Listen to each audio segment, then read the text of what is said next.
Hey guys, welcome back. So an incredibly refreshing news has now hit the camp of the Nigerian Super Eagles as 5 additional players out of the 8 stranded players have now joined the camp, in Uyo with Coach Finidi and the 15 others who were already training with Finidi.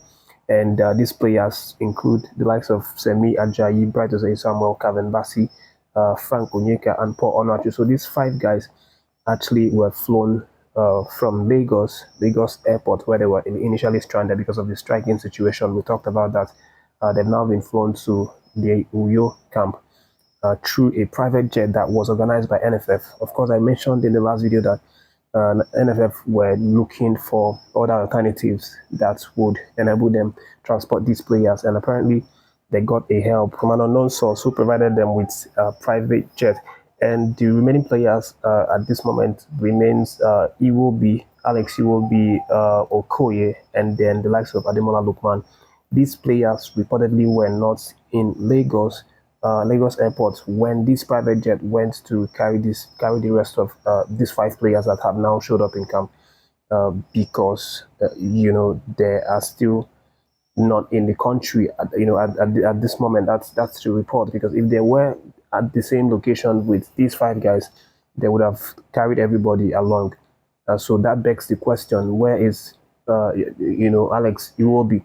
Because we know that Kevin Bassi, of course, plays for Fulham, and he spent time vacationing. I talked about that in the last video, and I thought, or I would expect Iwobi to also be present because he and Bassi are teammates, they are colleagues.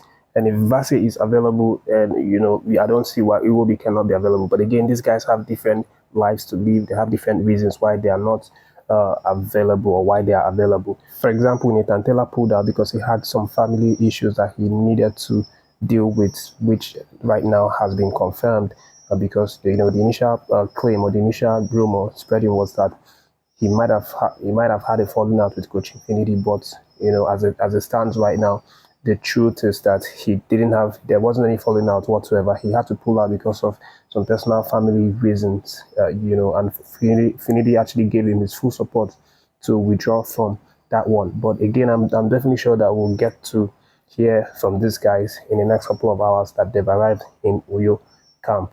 So about the time of their arrival was exactly in the evening. It was in the evening that they reportedly arrived in the Uyo camp. And the report, was that they actually had to join the guys, Coach Finidi and the rest of the 15 guys, in their evening session, which means that they obviously just came down and then jumped into the training with Coach Finidi. But more details about this evening session in tomorrow's video. But moving on, guys, I have a number of other updates, and Stanley Nwabali has been talking from the training camp in Uyo.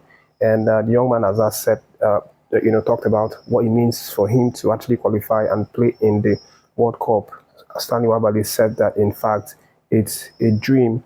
It's that big dream for him to actually qualify with the guys in the World Cup. Stanley talks about the fact that playing in the AFCON was something close to a miracle. It was, in fact, a miracle for him, because he didn't even a week, 2 weeks prior to the AFCON, he didn't really know that he was going to be involved, but it just sort of happened like that, like a miracle, and he's now eyeing a bigger competition. He talks about the fact that playing in AFCON was a really, really enjoyable experience for him, but now he's looking at the bigger picture, which is obviously qualifying Nigeria for the World Cup and actually playing in the World Cup tournament. So he says that this is a really big dream for him, and he's relishing the idea, or the reality of actually playing in the World Cup. But aside from the talks about qualifying for World Cup and the ambitions surrounding it, Stanley Nwabali also talks about the fact that Nigerian Super Eagles is not under any sort of pressure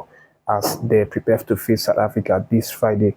Of course, we are not in a very, very nice place in the group at this moment, because we occupy the 3rd position, and Stanley does not think that this is something that will bring down the Nigerian Super Eagles as they prepare in terms of their morale. Because Stanley says there's no pressure whatsoever in the team, and that the only thing that they need to do is train really well, which is, of course, what they are currently doing right now, and stick to the plan that Coach Finidi and his crew members are actually cooking for them against the South Africa game. He believes that the Super Eagles is a team that's star-studded. They have a plethora of stars that can actually win them, any game, anytime. And that South Africa is definitely not a team that's going to intimidate Nigerian Super Eagles. Stanley also thinks that the fact that we've obviously played them a few months ago was another reason for Nigerian Super Eagles to be very, very confident ahead of that match. We played them in AFCON. We know that in the semi-finals, and we actually defeated them, even though it was in the penalty shootout. Stanley believes that this, however, is not an edge over South African team, but it's something that gives them confidence and motivation going forward into this Friday's game. There's one man who thinks that the last game, that's the last semi-final game between Nigeria and South Africa, is no sort of motivation for the Nigerian Super Eagles, but instead it is a sign that the South African team is better than Nigeria. And this man who thinks like this is no other than the South African head coach, Hugo Bruce. He's been talking a lot lately, and we've been covering that on this channel. And lately he's now said that his team, the South African team, is a better team, or was a better team in that AFCON semi-finals. They just lacked a little bit of luck. If not, he felt they were the better team on the night, and they should have been the one to qualify into the finals. And Hugo Bruce definitely knows what he's talking about, because South Africa obviously held their ground on that night. And just to give you a brief history of Nigerian Super Eagles versus South Africa in the Uyo Stadium, it's not been very rosy for Nigerian Super Eagles in that stadium. And, the last time that we played was in the 2017 fixture when General was the head coach. They actually beat us 2-0, in a very woeful appearance for Nigerian Super Eagles on that night. And then take back the time to like 2014. That was actually another date that we had with South Africa in the same stadium. That one ended 2-2 draw. That's in 2014.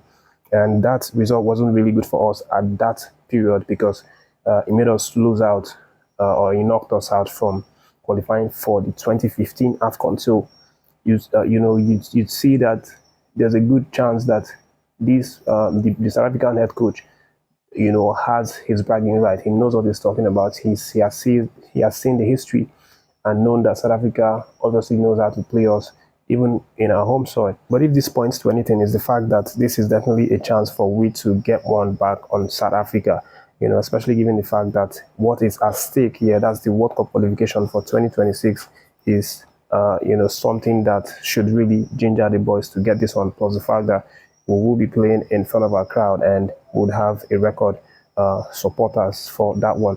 But aside from that, let me end with the gist concerning Victor Boniface. Apparently, the young man's Twitter account has been hacked, by someone, a fraudster, who used this account to actually try to swindle people off their money. And Victor Boniface obviously reacted to that after he created a new account, and he made a statement that person never spend one night for Nigeria, una don't hack your account.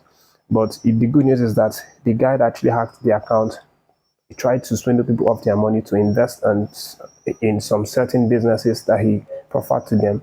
But the fans did not really buy into it, because the person apparently was speaking too much English, and it wasn't the way Boniface handled his Twitter account and all his social media. Because if you know him, if you follow him, you know that he's always going on broken. He's always using the streets language for that one, and that's the reason why people did not believe this guy. So that's the update for this one. Thank you for watching the video. Don't forget to like and share the video, react to any of the stories that you like, and stay tuned to the channel. More updates unraveling in the coming hours in the Nigerian Super Eagles Uyo camp.